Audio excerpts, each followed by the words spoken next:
Salut à tous, c'est Alexis de chez Bifilou, j'espère que vous allez bien et que comme moi vous profitez de ce magnifique temps glacial mais ensoleillé pour pouvoir apprendre quelques petits tricks comme celui d'aujourd'hui avec le Backside Disaster. Petit changement de skatepark également, comme vous voyez ici je suis au skatepark de Roller Game, magnifique skatepark, très petit mais parfait pour apprendre toutes sortes de figures, parce qu'il y a vraiment tout, il y a un curb, il y a un rail, il y a un rail en pente également, il y a de la mini, enfin il y a vraiment de tout pour s'éclater, c'est pourquoi je vous invite à aller voir le lien dans la description qui vous redirigera vers l'article complet du skatepark.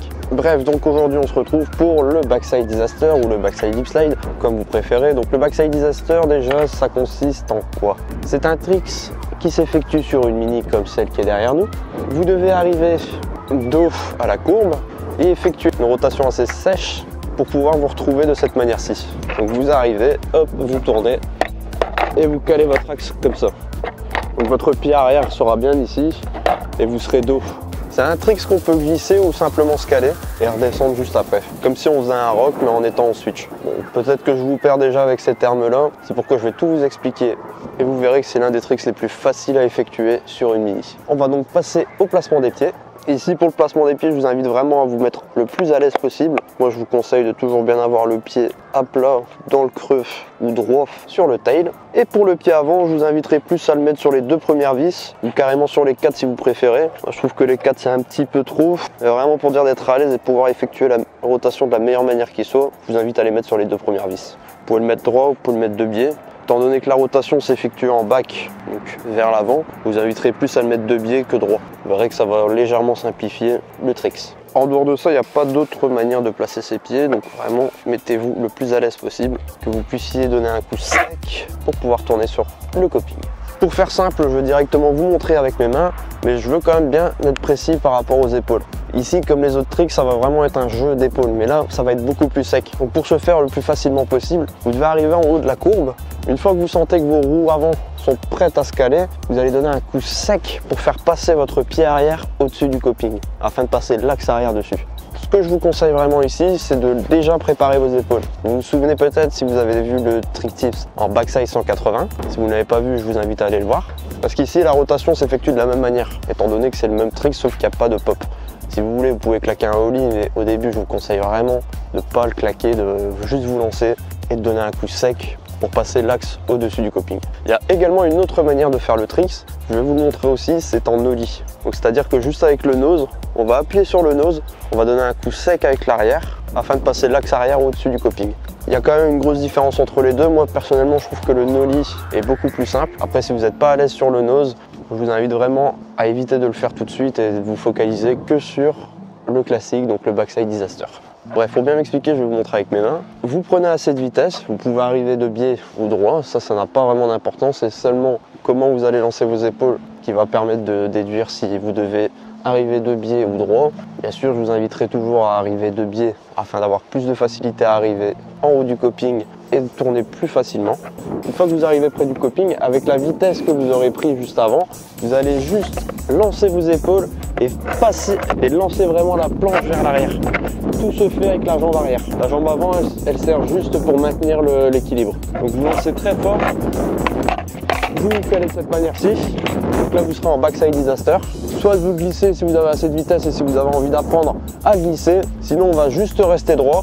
Et une fois que vous êtes ici, vous allez donner un petit coup sur votre nose afin de lever l'arrière et de passer le coping. Donc vraiment, on lève et on passe.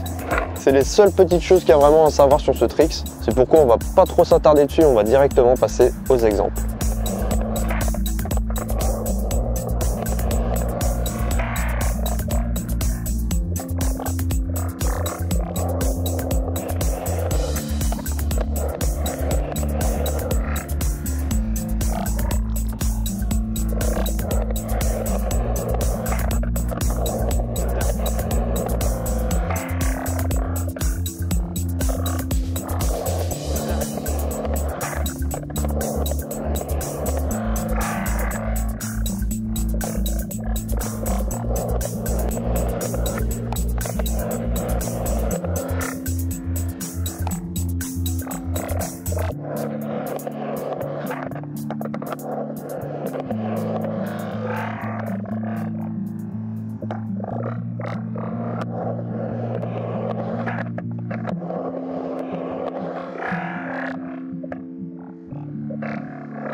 que j'ai oublié de vous dire également, c'est de mettre la pointe de votre pied sur l'extrémité de votre tail afin de pouvoir effectuer un mouvement sec plus facilement.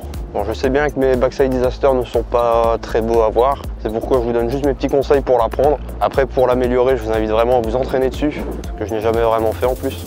En ollie, comme vous voyez, c'est aussi plus simple, enfin pour moi personnellement c'est plus simple, car vous arrivez en haut, vous avez juste à appuyer sur le nose et faire une petite rotation dessus, donc je trouve ça beaucoup plus simple pour cette raison-là. Car en normal, il faut vraiment se jeter assez fort. Si vous ne vous jetez pas assez fort, vous risquez de partir en backside Smith ou de caler vos deux axes dessus.